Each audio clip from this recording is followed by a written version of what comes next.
Hey everybody, so this next lesson is about the home loans and the different types of products. So there's so many different types of products, and then there's so many different classification that goes into those products, right? So you got your FHA loans, you have your conventional, your VA, your USDA, you have your bond programs with the down payment assistance, you have your, first time home buyer classifications for conventionals and things like that.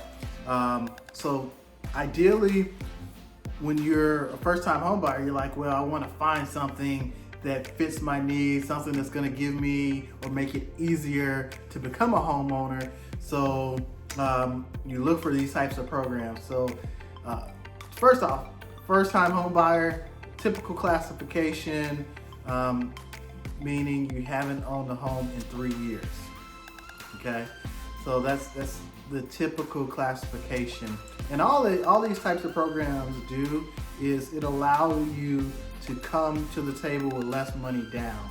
So there's a big misnomer out there that people really believe that you need 20% down to buy a home, and that's not true. So 3%, 5%, so first time home buyers with good scores for conventional, 3% down. FHA, because you may have a little bit more debt, you may have student loans, you may have a big car payment like I did when I first started out. I went out, got a great job, and bought a car immediately and had 2 cars. But it didn't stop me from getting a house. I was still able to get approved and purchase a home. But it's meant for those who, you don't want to be out the game just because you did something that can have a 5-6 year effect on you. So you have these first time home buyer programs that makes your front end allows for a little bit more, or your back end, it opens it up so you can have a little bit more debt on your whole profile when you're moving forward. So the FHA product is real good. So that's 3.5% down as it states today. And then you also have a higher back end. So typically we can underwrite up to about 56% debt total. So that's your payment plus of your compared to your entire gross annual income. So just because you qualify for that much doesn't necessarily mean you should take it all, right? So keep that in mind. But you want to be conscientious of your budget and how much you're willing to spend. So that typically helps people stay within some type of budget. Your conventional loans, so just kind of go back a little bit. The FHA, they have what's called MIP attached to it. So that's something, a premium mortgage insurance that stays with the life of the loan. So if it was like 2007 prior, it would normally drop off. But FHA, MIP sticks forever.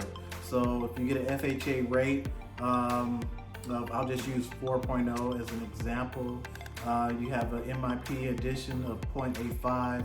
So your effective with just those two is 4.85.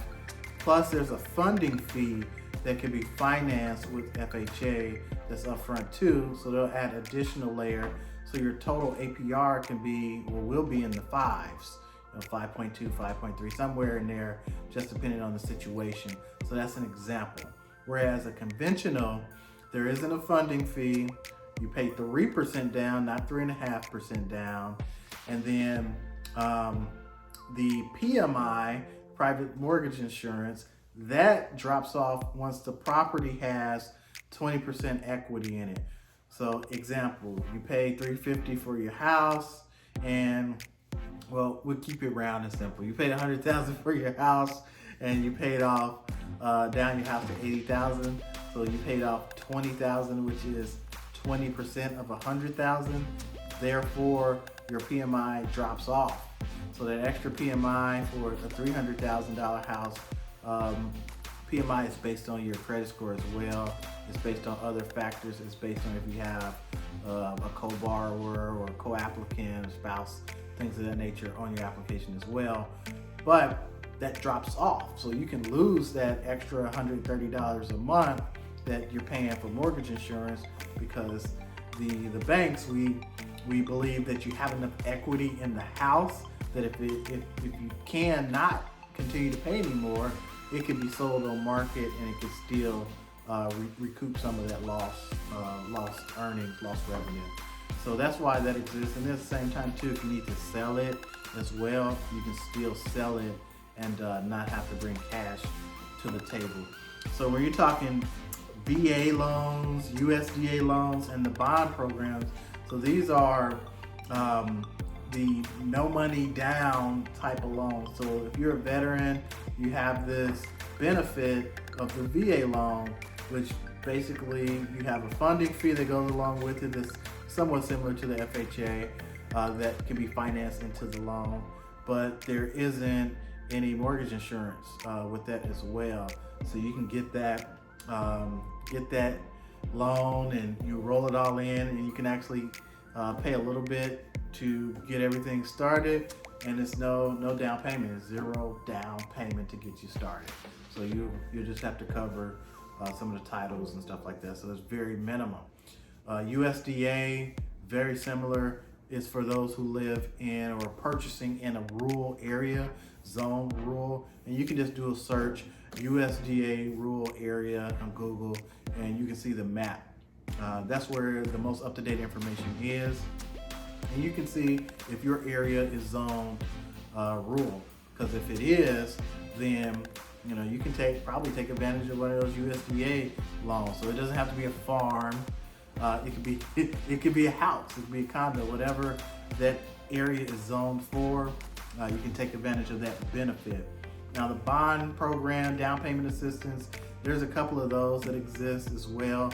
So these are for the first-time home buyers who haven't necessarily saved up for that 3%, 3.5%, sometimes up to 5% down payment. You just haven't saved that much, but you do have, $4,000 or $6,000 or so to come to the table to pay closing, or your real estate agent can negotiate those closing costs to get you down even less, and you can walk to the table with even less money. Now the thing about the bond programs, they're not, most people look at them as, those are people who don't have money, but to actually qualify for these programs, they're typically, you have to have less DTI, you have to have, as of now, 660 or higher. Before it was like 640 and it's been creeping up recently.